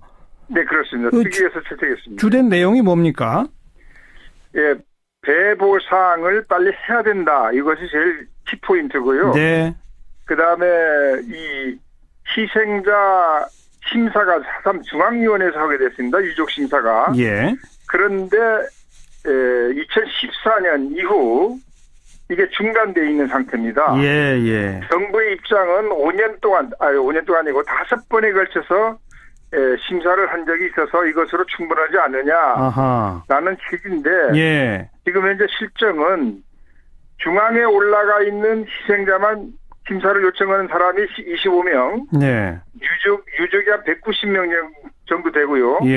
도내에 현재 접수되어 있는 인원도 한 950명이 됩니다. 이 사람들이 지금 떠 있는 상태인데 이거에 대한 심사도 빨리 이루어져야 되는데 안 되고 있다는 얘기 말씀드리고 이렇게 기회 언제는 된다 이렇게 하지 말고 상설화 시켜달라. 알겠습니다. 이런 식으로 하고 있습니다. 2000년에 4.3 특별법 만든 이후로 아마 한 5번 정도 피해 신고를 접수받은 모양인데. 심사했습니다. 이제는 그냥 기간 정하지 말고 언제든 신고하도록 하자 이거고. 네, 그렇습니다. 그렇게 신고된 거는 심사를 거쳐서 피해가 인정되면 배상하고 보상하도록 법을 새로 만들어 달라 이 말씀이군요. 네, 우선 진상규명이 먼저 돼야 되니까 이거 네. 희생자로 인정받고 예. 그다음에 그에 따라서 배상이든 보상이든 해야 되는데 예. 우리 희생자들이나 유족들이 원하는 거는 국가의 책임이 불법에 의한 무차별한 이 희생을 시켰으니까 예. 불법적인 거다. 그래서 배상을 요구하는 건데 예. 모르겠습니다. 결과는 어떻게 되지만 우리나라에서 아직 배상은 없고 부마항쟁이나 5.18 민주화 운동에서는 보상은 있습니다. 그렇죠. 예. 네네. 마침 오늘 정세균 국회의장이 제주도를 방문하셨던 모양이에요. 예, 제가 한 행사장에서 갔었습니다. 그렇죠. 그래서 이 4.3 사건 진상규명과 배보상 해결 위해서 국회 차원에서 노력하겠다라고 약속하신 모양인데 어떻게 좀 기대해봐도 좋겠습니까? 이번 국회에서는? 글쎄 어떻게 될지 모르겠습니다만 저희들은 이 배보상이 안 되고는 네. 진정한 과거 청산은 불가능하지 않느냐. 네, 이렇게 보기 때문에 예. 반드시 배보상이 있어야 됩니다. 그다음에 그리고 참고적으로 말씀드리면 지금 과거사 정리에는 진상규명, 사실인정, 사과, 배보상, 역사교육, 추모사업, 책임자 처벌, 사실기록 이렇게 8가지 단계가 있는데 네네. 딱 빠져 있는 게 배보상과 책임자 처벌이 지금 안 되고 있습니다. 안 되고 있고, 대통령이 사과했지 진상 보고서가 나와서 사실 인정된 거 아닙니까? 유령 사업도 되고 있고 평화교육도 시키고 있고, 그런데 이 배보상이 안 되고 책임자 처벌이 안 되는데 책임자 처벌은 나중에 논의한다 그래도 배보상은 급선무다. 예, 급선무도 고령입니다. 희생자들이 지금. 당연하죠. 네네네. 네. 알겠습니다. 이제 국회 차원에서 새로운 법 제정으로 좀 응답이 있기를 기대하고요. 함께 지켜봅니다. 고맙습니다. 감사합니다. 네, 제주도의회 4.3 특위 손유원 위원장이었습니다. 시민연합의 김원경 사무처장 나오셨어요. 어서 오십시오. 안녕하세요. 네, 민원연이 대선 미디어 감시 연대 이런 걸 발족시켰죠? 네네. 2주 전에 발족했습니다. 사실 언론의 역할 1년 내내 중요하지만 특히 선거 보도는 정말 중요하죠. 당연하죠. 그래서 민원연이 92년부터 지금까지 모든 선거마다 선거보도 감시연대를 결성해서 활동했는데요. 올해는 특히 언론단체와 학술단체뿐 아니라 언론하고 직접적 연관이 없는 시민사회단체들 그리고 민중단체까지 모두 포함된 전국적인 조직의 그 대선 미디어 감시연대를 발족했습니다. 네네. 왜 미디어라고 했냐면요. 기존에는 신문, 방송, 선거 보도를 중심으로 모니터를 했는데요. 이번에는 방송의 토론 프로그램 그리고 종편 시사 토크쇼 그리고 방송사 시사 프로그램, 신문 방송사의 페이스북 또 모니터하고요. 그리고 4대 주요 경제신문, 연합뉴스와 뉴시스 그리고 네이버와 다음에 모바일 뉴스까지 모니터를 해보려고 합니다. 그래요? 굉장히 큰 모니터 영역을 만들어서 굉장히 바쁘게 요즘 지내고 있습니다. 네. 앞으로 39일 남았어요. 남은 기간 동안 정말 공정한 언론 환경에서 선거가 이루어질 수 있도록 최대한 감시해보려고 합니다. 그렇게 이제 모니터한 결과들을 주기적으로 보고서를 내시는 거죠? 거의 매일매일 지금 보고서가 나오고 있습니다. 네. 그동안에 나온 보고서에서 조금 짚어지는 경향성이 있나요? 예, 저희가 먼저 바로 전주에 신문과 방송의 선거 보도를 양적 분석해봤는데요. 3월 20일부터 25일까지 총 5일간 6개 신문의 선거 관련 보도를 양적 분석을 해봤더니 신문별 정당의 등장 빈도에서 민주당이 총 291건으로 평균 37.9%를 차지했습니다. 제일 자주 등장했다. 예, 굉장히 많이 나왔어요. 자유한국당과 국민의당은 평균 각각 147건으로 19.2% 등장했거든요. 그러니까 굉장히 많죠. 민주당이. 그러네요. 그 사실 기존 선거에서 이렇게 야당 보도가 월등히 많았던 것은 거의 없었기 때문에 굉장히 특이한 경우입니다. 탄핵 정국이라 그런 거죠.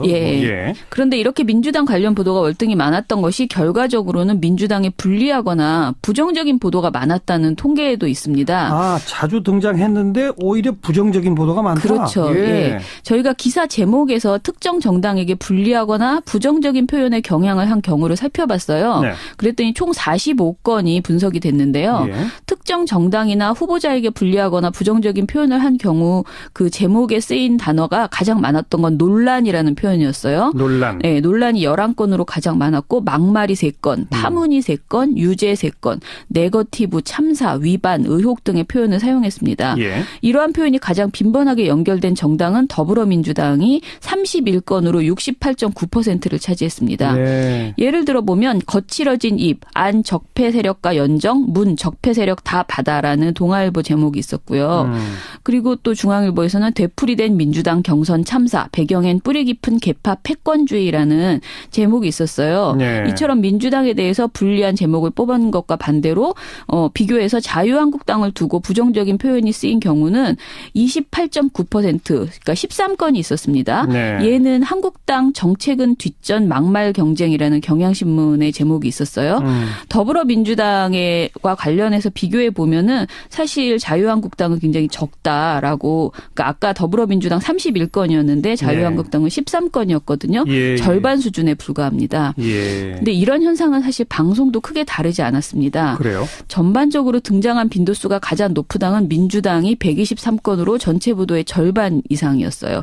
신문보다 더 많았죠. 그러네요. 예, 그리고 방송 보도도 제목에서 특정 정당에 유리하거나 불리하게 뽑은 것이 있는지 조사해본 결과 더불어민주당에 대한 부정적 표현이 차지하는 비중이 가장 많았습니다. 똑같군요. 신문하고. 네. 예, 전체 47건 중에서 87.2%에 해당되는 41건의 리포트 제목이 부정적인 표현으로 나타났고요. 네. 그 단어를 보면 논란이 13건, 네거티브 4건, 충돌 3건, 공격 3건, 그리고 곤욕, 시끌, 삐그덕, 폭발 등의 그 단어가 나왔습니다. 네. 네. 그러니까 신문 방송 모두 네. 더불어민주당을 가장 많이 다뤘다. 네네. 그런데 부정적으로 다룬 경우도 더불어민주당이 제일 많았다. 그렇죠. 네네. 앞으로 이렇게 양적 분석을 계속하면 의미 있는 결과들이 나올 것 같고요. 네. 이번 주에는 어떻습니까? 이번 주에는요, 그 민주당 관련 보도가 여전히 많은데 네. 그 많은 보도 대부분이 야당 관련 논란입니다. 특히 경선, 그 현장 투표 결과 유출, 예. 그리고 뭐 여러 가지 경선에서의 무효표가 있었다 등의 이제 내용들이 나왔는데요. 예. 가장 문제가 된 방송사 보도 2개만 이야기를 해보면요, TV조선에서 그 민주당 경선 현장 투표 결과 유출이 불거진 23일에 SNS 상으로 유포된 투표 결과를 아무런 가림 처리가 없이 그냥 보도해버렸습니다. TV조선의 3월 23일 유출 자료 보니 문초강세라는 보도였는데요. 이날 다른 방송사들은 모두 이 논란을 보도를 하긴 했어요. 그런데 모두 블러 처리를 해서 유출된 내용에서 숫자가 보이지 않게 처리를 했거든요. TV조선은 숫자가 다 보이게? 네네. 그런데 숫자가 다 보이고 심지어 그것을 멘트까지 기자가 자세히 이렇게 해서 그냥 눈 감고 들으면 확인된 그 결과 처리인 것처럼 경선 결과인 것처럼 이렇게 했습니다. 예. 채널A도 문제인데요. 채널A는 29일 보도에서 무효표만 10만 반쪽 흥행이라는 보도를 냈어요.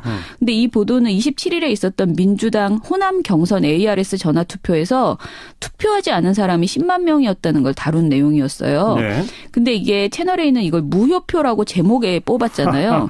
무효표는 네. 아닌 거죠. 그렇죠. 그러니까 나는 그 참여할 의사가 있다라고 등록은 했지만 네. 뭐 안 할 수도 있는 거잖아요. 그렇죠. 기권할 수도 있는 거고. 네네. 근데 그걸 무효표라고 했다? 네. 무효표는 투표 절차에 문제가 있어서 표의 효력이 없어진 것이잖아요. 그러니까요. 투표를 했지만 근데 기권표는 투표 신청자가 아예 투표권을 행사하지 않는 것이기 때문에 민주당의 경우는 기권표라고 해야지 맞는 거거든요. 네, 네. 그 같은 날 JTBC는 아예 이거를 팩트체크 보도에서 이제 다뤘는데요. 민주당 경선 시스템은 원천적으로 무효표가 발생하기 어려운 구조입니다. 10만 표는 무효표가 아닌 기권표입니다라고 설명을 해줍니다. 네. 그리고 무려 10만 명이나 투표를 포기한 걸 보면 개인 사정도 있었겠지만 모집 과정에 문제가 있었던 것은 아닌지 논란이 불가피합니다. 이렇게 또 비판도 했습니다. 그러니까 민주당의 문제를 비판하는 것은 당연히 해야 하는 일이지만은 그런데 그걸 무효표라고 하는 건 그렇죠. 잘못된 프레임을 거는 것은 문제가 있었다. 이렇게 이건 오보죠, 사실. 그렇죠. 그렇죠. 예. 또 그밖에 대선 관련 보도 짚어주실 게 또 있나요? 예, TV조선, 그러니까 채널A가 여전히 또 문제인데요. 네.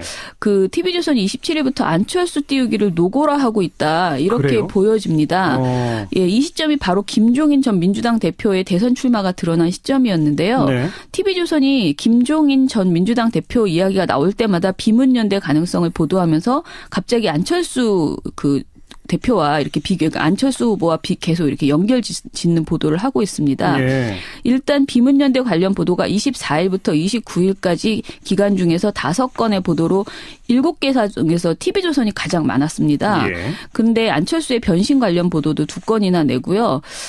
심지어 비문연대 보도에서 이런 내용이 있어요. 그러니까 제목이 비문 단일화 벌써 기싸움이라는 TV조선 보도인데 보도 내용은 대선 출마를 타진하는 김종인 전 대표가 안철수 후보의 멘토인 법륜 스님을 만났고 이 때문에 연대에 부정적이던 안철수 후보의 태도가 변했다라고 이렇게 전하고 있거든요. 근데 언뜻 들으셔도 좀 당황스러울 텐데요. 지금 안철수 후보는 아직까지 아주 줄곧 자강론을 내세우고 있습니다. 그렇죠. 그런데 타사에서는 비문연대 보도를 할 때도 안철수 후보는 아직 부정적이다 이런 식으로 보도를 하고 있는데 TV조선만 법륜 스님을 만났다는 이 내용을 하면서 안 후보가 마음이 조금 바뀌었다는 논리를 펴는 겁니다. 그러나 근거는 내용에서 없습니다.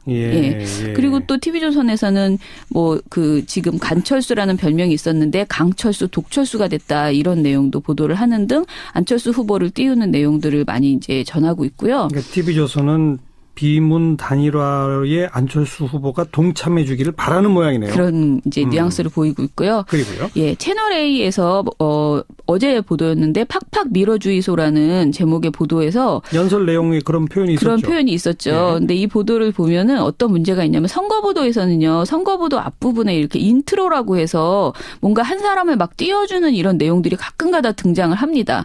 그런데 이번에 벌써부터 이런 보도가 나오기 시작했는데 한마디로 마치 해당 당에서 홍보하려고 만든 것 같은 그런 영상이었어요. 그래서 보수의 심장 대구, 탄핵 이후 갈 곳 이런 표시문 어디로라는 큼지막 자막을 보여준 다음에 막 시민들의 안철수 후보를 지지합니다라는 미래산업 4차 산업을 선도할 적임자다 이런 그 인터뷰를 막 보여주고요. 그리고 나서 보도가 시작되는 거예요. 그래서 보수의 심장 대구의 표심의 향방을 강조하고 이래저래 해서 굉장히 이 안철수 후보가 해당 지역에서 지금 굉장히 인기가 좋았다는 이런 인상을 주는 보도를 했습니다.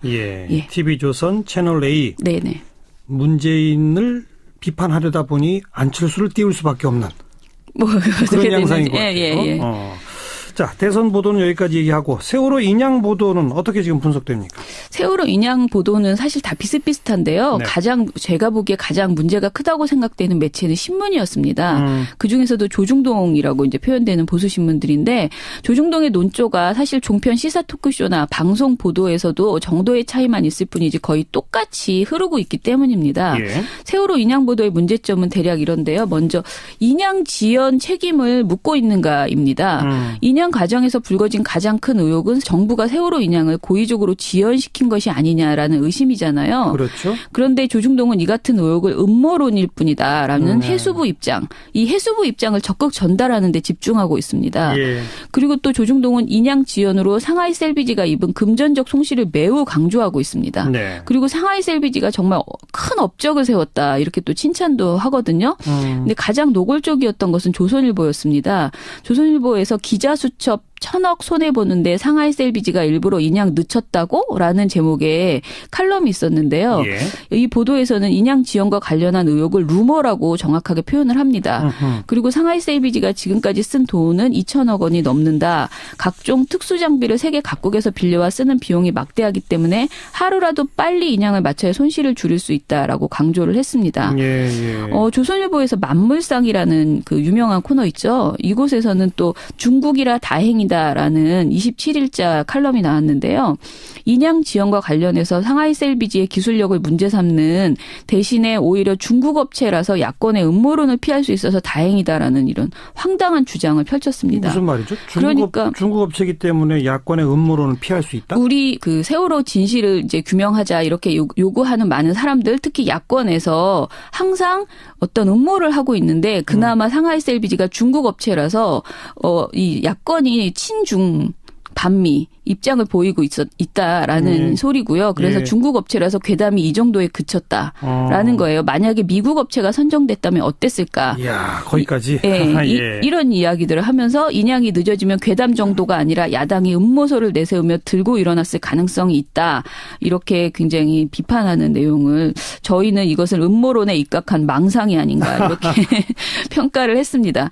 예. 반면에 경향신문과 한겨레 한국일보는 그 인양 지연과 관련한 의혹을 음모론이나 루머라고 치부하는 대신에 인양 지연에 정부의 책임이 있다는 것을 강조를 그렇죠. 했습니다. 애초에 그 인양 방법 제안 들어온 것을 정부가 그렇죠. 전문가들이 반대하는데도 받아들인 거 이런 건 지적이 돼야죠. 그렇죠. 예. 그러니까 상하이 셀비지가 세계적으로 지금 유례 없는 선체 인양을 했다라는 것을 부인하자는 것이 아니고 너무 그 찬사만 늘어놓고 있고요. 네. 그리고 비용 이야기를 엄청나게 부각하는 것은 주로 정부와 상하이 셀비지가 의도적으로 인양을 지원한 것이 아니다라는 그 주장의 근거로 이런 이야기들을 계속 활용하고 있다는 점에서 문제라고 생각을 합니다. 예.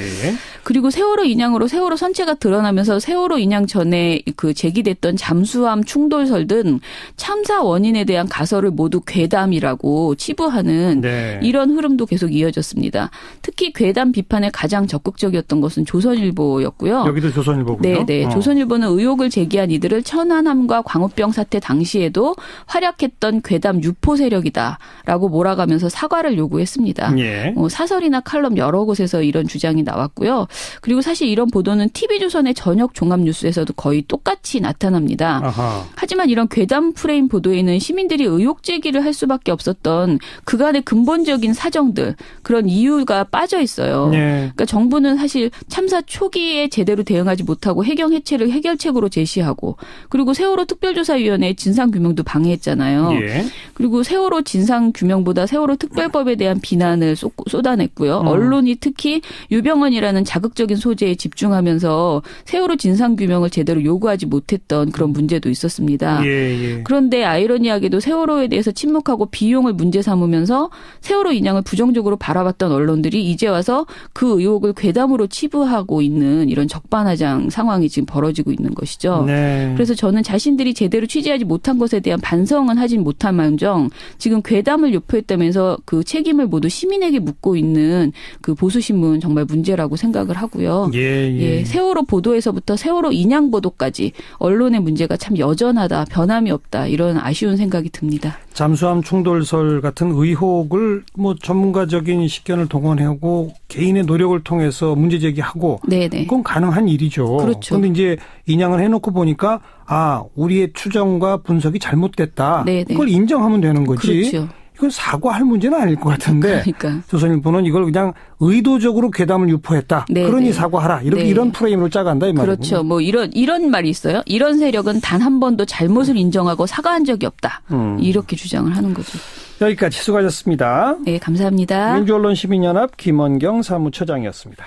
네. 그게 끝나면 이제 준비가 되는 대로 트랜스포터를 이용을 해서 무트로 끌어올리게 되겠죠. 예. 예. 그러고 나서 이제 본격적으로 조사에 들어가고 상태를 확인하는 그런 과정이 들어갑니다. 육지로 끌어올리는 데는 며칠 정도 걸린답니까? 뭐 설명 듣기로는 한 4, 5일 정도 걸린다고 얘기했습니다. 4, 5일?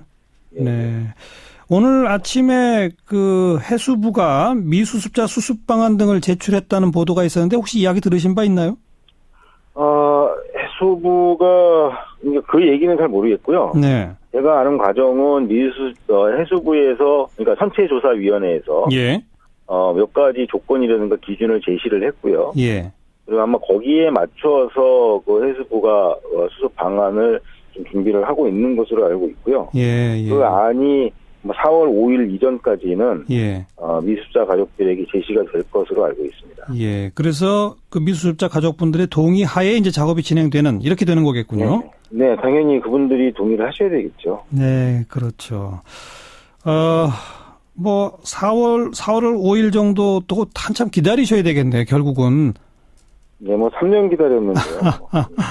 배 안에 들어가서 이것저것 좀 둘러보시기 위해서라도 일단 최소한은 무태로 다 올라와야 되는 거 아니겠습니까? 네, 그렇죠. 예. 선체조사위원회 또 직접 이 뭐 미수습자 수습 등등에 참여하실 분들한테 좀 당부하실 말씀이 있으세요?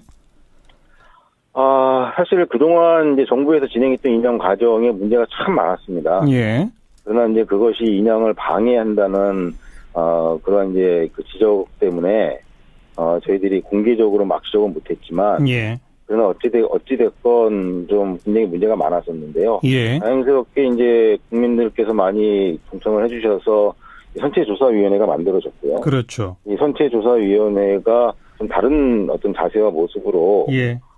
좀 해수부를 주도하면서 이 이후의 과정들을 정말 철저하게 좀 진행해 주시면 좋을 것 같고요. 예. 좀 그런 바람이 좀 많이 있습니다. 우리 선체조사위원회는 또 가족분들이 추천하신 위원분들이 많이 참여하고 계시잖아요. 네네. 뭐 의사소통에 아무런 문제 없죠? 예, 뭐 수시로 의견 교환을 하고 있는 상황이고요. 네. 또 그분들은 또 어쨌든 전문가들 위주로 이제 구성이 되어 있기 때문에. 그래요. 또 저희가 갖고 있는 또 전문적인 소양 이런 거 하고 서로 좀 맞춰가면서 의견을 나누고 있습니다. 예. 그리고 바로 오늘 새벽에 박근혜 전 대통령이 구속됐습니다. 그건 어떻게 생각하세요? 참 공교로운 게 헌법재판소에서 파면 결정이 되는 날 인양 발표를 하고, 네.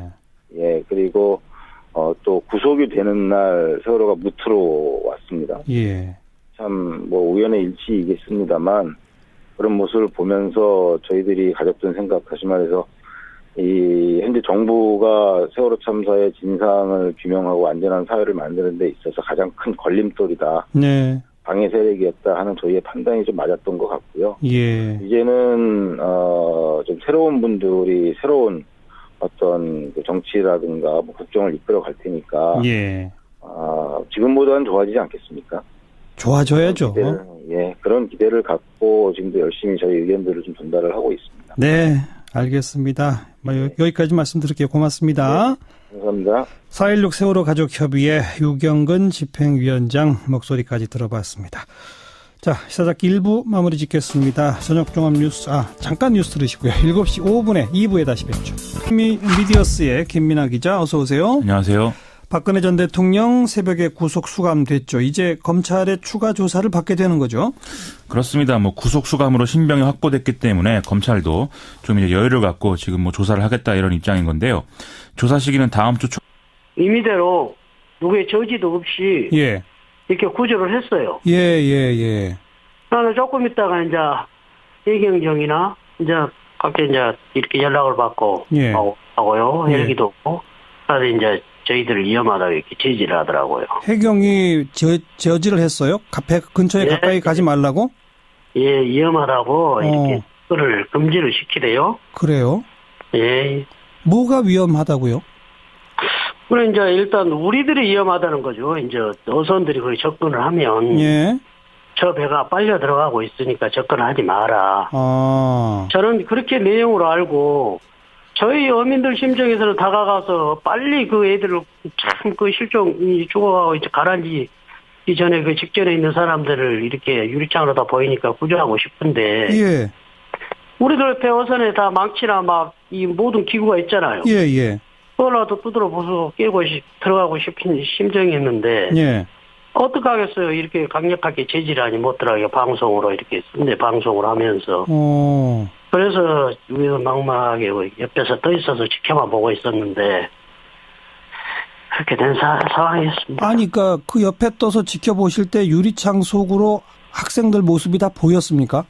예, 보였어요. 그런데 세월호가 물속으로 빨려 들어가면 가까이 가는 어선들도 위험할 수 있나요? 그런 부분은 아니죠. 우리가 위험에 빨리거나 그렇게 배가 들어가는 상황 아니.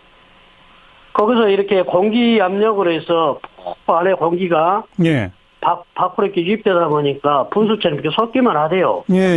시민들은 다가가서 위험하면 후진을 해서 빠져나갈 수도 있고. 글쎄 말입니다. 들어갔다 나갔다 할 수는 있는데 그게 참 안타깝더라고요. 해경이 그 저지한 게 정말 이해가 잘 안 되네요. 그렇죠. 왜 그렇게 했는지. 그래서 나는 그렇게 생각해. 이 큰 대형 사고를 벌어지지 않나. 예. 판단합니다. 정말 이해가 안 되는 대목입니다. 그 대목이 참. 자, 그리고 지난 3년 동안 동고차도 주민들 좀 불편함도 많으셨죠, 솔직히?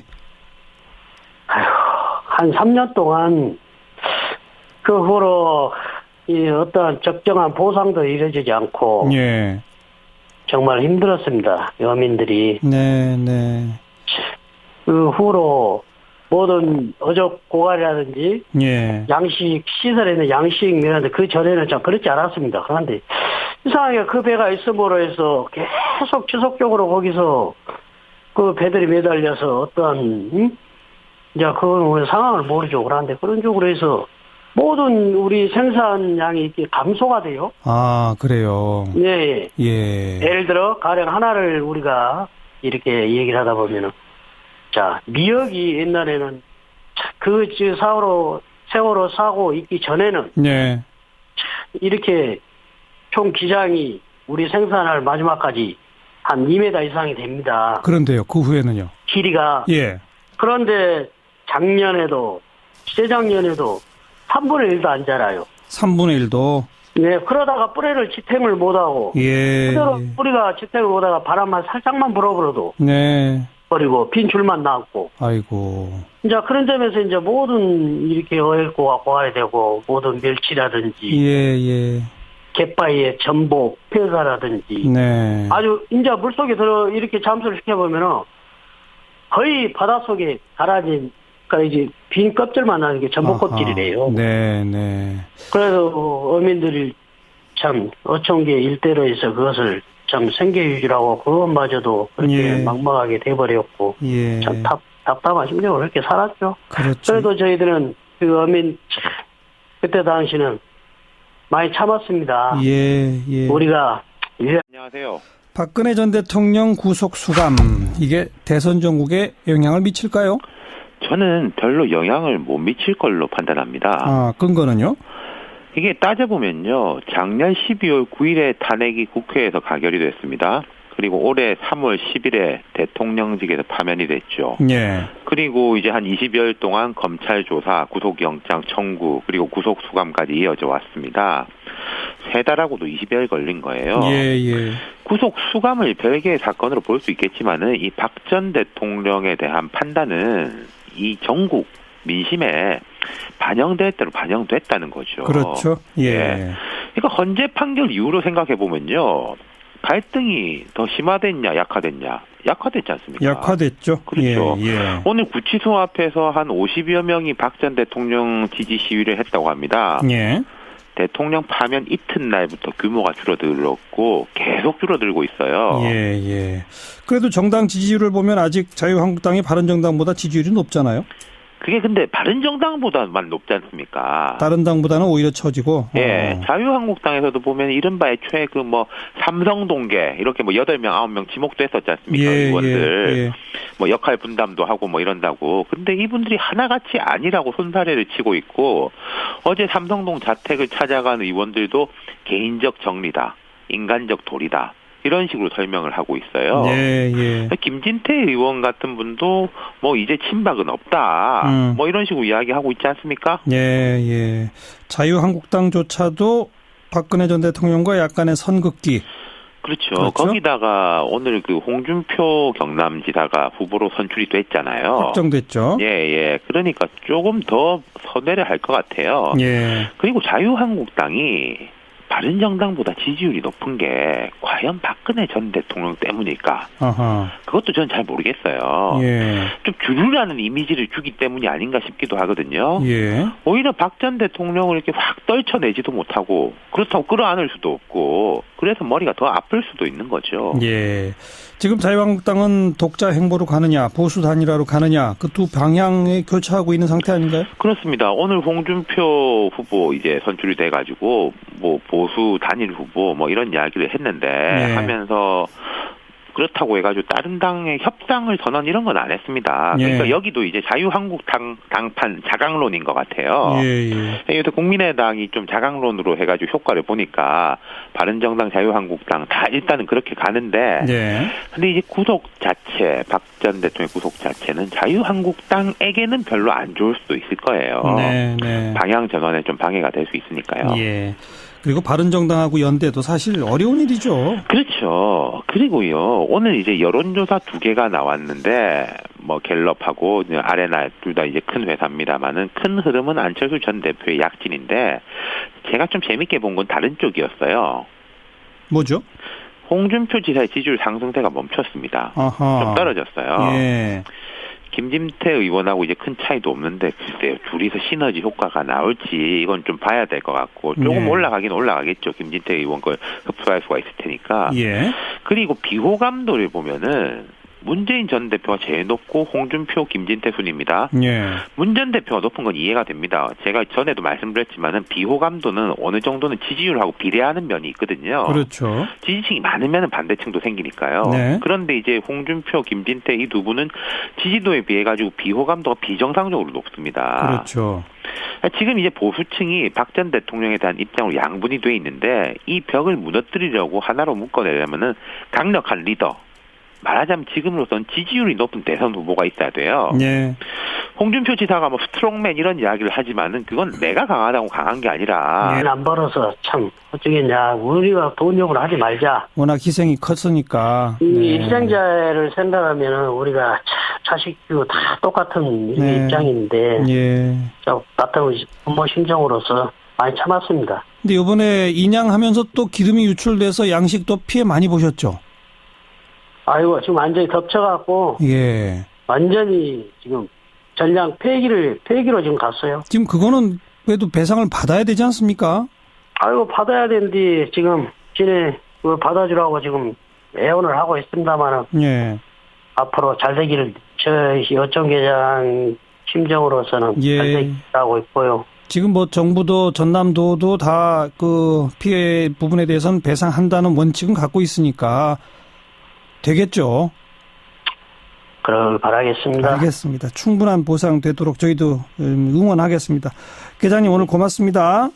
예. 예, 동고차도 소명영 어촌 계장이셨고, 자 목포 신항의 4.16 세월호 가족협의회 유경근 집행위원장 연결해 봅니다. 위원장님 안녕하세요. 네, 안녕하십니까. 오늘 세월호가 목포 신항 도착하는 장면을 우리 위원장님이 직접 촬영해서 페이스북에 올리신 게 있더라고요. 그 소리만 잠깐 같이 한번 들어볼게요. 네.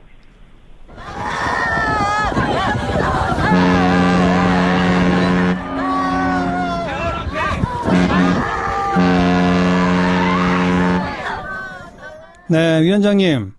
네. 그 백고동 소리가 그러니까 반잠수정이 울린 백고동 소리입니까? 그건 잘 모르겠고요. 반잠수정 선박 옆에 예. 이 선박을 그 접안하기 위해서 예인하기 위한 배들이 몇 척이 있었어요. 예. 그래서 뭐 거기서 난 소리인지 아니면 그 반잠수 선박에서 난 소리인지는 잘 모르겠습니다. 그 옆에 울음소리는 우리 가족분들 울음소리고요. 그죠? 예, 엄마들 소리죠. 예. 오늘 심정 어떠십니까? 일단은 이 세월호가 3년 만에 결국 아이들이 돌아오기로 약속을 했던 금요일 날 돌아왔습니다. 네. 예, 근데 배만 돌아왔죠. 예.